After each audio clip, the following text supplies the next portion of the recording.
Hey man, real say shit. You already know what the fuck going on. So we posted here today. We gotta talk about this current situation with Lil Pump. It's not looking good for the motherfucking Gucci Gang rapper. So this nigga is basically facing $1.6 million in back taxes to the IRS. They're threatening to fucking take this nigga's $5 million home in Miami over this shit. It's definitely some crazy shit. And it's like the financial worries are really bad. I mean, like, we heard last year that he was basically going through some type of financial trouble and shit, that he owed some amount of money to either jewelry or taxes or some shit. But this is like a whole complete different, like, the amount that was before was like a couple $100,000 or some shit like that. It wasn't no crazy number. Like, he could probably make that back. But $1.6 million, like, that's some next level shit, bro. Like, honestly, like, the average person, I feel like, unless you're like goddamn fucking like Travis Scott or some shit, like making continuous hits and like an actual business and real business decisions and shit, like that type of person that really is on their business, has real investments and not just spending their money on jewelry and chains and fucking drugs and shit, like that type of person could probably pay a 1.6 million like amount. But like Lil Pump is probably gonna go bankrupt. I would have to, if I were to bet my money, this nigga is down bad. He's probably gonna go bankrupt. He's probably gonna lose his house and shit. And it's like, it just goes to show, man, like the music industry is not what it looks like. And it also goes to show that like there needs to be some type of financial literacy in this shit, because these labels, they're not gonna put you on to no financial literacy. They just want you to fucking be ignorant on your monkey shit, fucking go out, buy some shiny chains, some new cars and shit. But then it's like, yeah, you're popping at a certain moment and it's lit, but then niggas don't realize they either don't have the type of people around them, they don't have like financial planners, they don't have accountants that they can actually trust.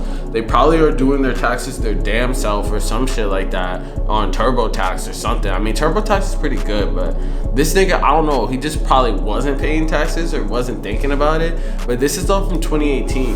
And the thing about taxes is when you're rich as fuck, like they're gonna get you. Plus it's like when you get hella bread, when you're on the come up and you blow up and you make hella bread in 1 year, say you make hella bread, and which is in his case 2018, and then like it's a really good year and you made a couple million, but you fucking have to pay that in taxes. Like the tax rate goes up when you're like in that tax bracket, and that tax bracket is more for people that actually have sustainable income at that shit. That nigga must have been making that amount of money, and then there was like a slow drop off in the amount that he was making, so he obviously wasn't able to pay that shit back. And I would be pretty surprised if he is able to pay that shit back, because it's like at this rate, like I don't see this nigga, like you see some artists that kind of go into a different direction and start investing in shit. You see artists like Jay-Z, he has his own management company, he has his label. You have niggas like J. Cole who has a fucking label.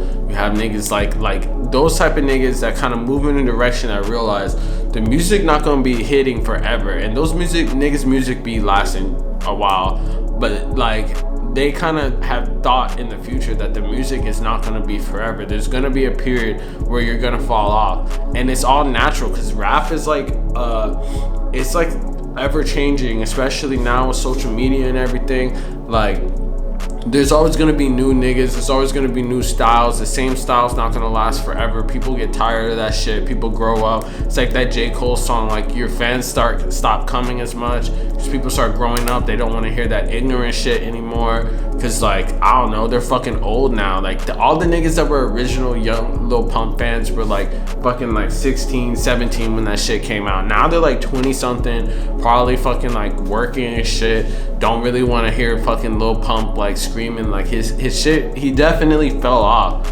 but it's like his catalog, I feel like, isn't lit enough that people are still gonna be listening to his shit. So it's just all downhill. Plus the fact that he made hella bread in 2018, it just shows that like when you make hella bread, you have to pay your taxes. You have to pay hella taxes, and if you don't, the IRS is gonna get you. So basically, this nigga's it's not looking good because they filed a lien on his house, which means that it's being used as collateral. If he doesn't pay that shit, he's gonna get his fucking house taken, and that is not a good look. And I don't really see, like, maybe he has enough assets like cars, chains, jewelry, watches and shit that he could pay that amount, because I know sure as fuck that he's not making that amount in music. They're probably spending that amount to even market his shit, get his fake streams up and all this type of shit, because he doesn't have a real fan base. And it's kind of sad, but it's like, I don't know, bro. Like, this is what happens when you make like stupid ass decisions, and like they be making the wrong people rich and famous and shit, you know? Like, they're just gonna blow through it, obviously. Niggas, like, I made this whole video on T-Pain, and T-Pain is a lot different. Like, all the other niggas that kind of go through this are like kind of established on the point that like they could probably get out of it, but like I don't see like people really bumping Lil Pump music like that. I don't see him really touring like that. So it's like I don't really even understand like how the fuck he's gonna make the money back. Like, he's probably gonna have to do an OnlyFans or some shit. Like, I don't really know how the fuck, like, at this rate, is I feel like it's too late. This nigga should have been started a business like when he popped off.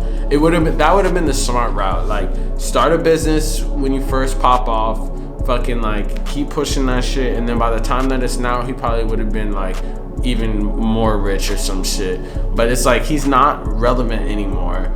His income probably isn't the same anymore. He's not doing anything that people actually care about anymore. He's not releasing music that's good anymore. I mean, he was never releasing music that was good, but he's not releasing music that's hitting. So it's like, I don't know. It's kind of sad. I hope those chains and shit are able to be sold, but it's like if they have diamonds in them, they're probably not even gonna get as much money as he fucking spent on that shit. And you know, those niggas are overcharging for the fucking labor and shit. So it's not looking good for Lil Pump.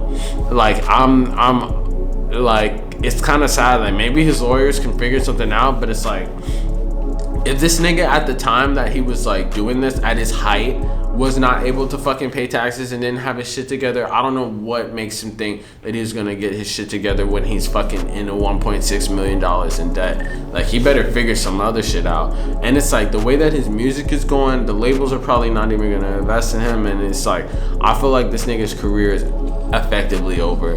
And it's kind of sad, and it's like, it's so quick that like a star is born and then a star dies. But it's really like on some shit out here that it's like, you are your worst enemy. If you don't fucking like plan, if you don't save money, if you don't fucking like plan for the future and shit, you're gonna be destined to go through this. It happens to everyone, whether it's a fucking bad accountant stealing your money and shit like T-Pain, or like Rihanna or some shit like that. Like, it happens to everyone, like some type of financial thing. You really gotta plan, and you really gotta have some type of financial literacy. And these deals are definitely not helping, because this nigga probably owes money to his fucking record label also. And it's the record label, the IRS, like all these niggas, bro, like it's just a dub altogether. So I wouldn't fucking doubt that Lil Pump is gonna be fucking bankrupt. And this nigga can say whatever he wants on social media. No one really gives a fuck, because like he kind of fell off heavy. It's so crazy when you look back at the SoundCloud era. There was only a few people that were really like stand the test of time, like in the fucking 2016 to 18 SoundCloud era. The only niggas that really like stood the test of time are X and Juice WRLD, and both of those niggas are dead, and Lil Peep too. Like, I don't even know. The only people that are still around from that SoundCloud era are like fucking maybe Denzel Curry, or like niggas like that. Like, I can't even really think of someone that kind of blew up off this. Playboy Cardi, he's the only one really, I would say. And I don't know, that nigga needs to get his fucking finances together too, but at least he has like a fan base that actually fucking listens to his shit and will still, like, a cult fan base. Lil Pump has none of that shit, so it's like he's gonna be like going in an uphill battle, man. But hey, pray for Lil Pump, man. Hopefully this nigga ain't homeless or some shit, because it's like just like a celebrity thing to be rich and homeless at the same motherfucking time. Hey, real stay safe shit. You already know what the fuck going on. We dropping new fucking stay safe clothes. You already know. Link in the description. Make sure y'all follow me on Instagram, Twitter, all that shit. It's already below. Peace.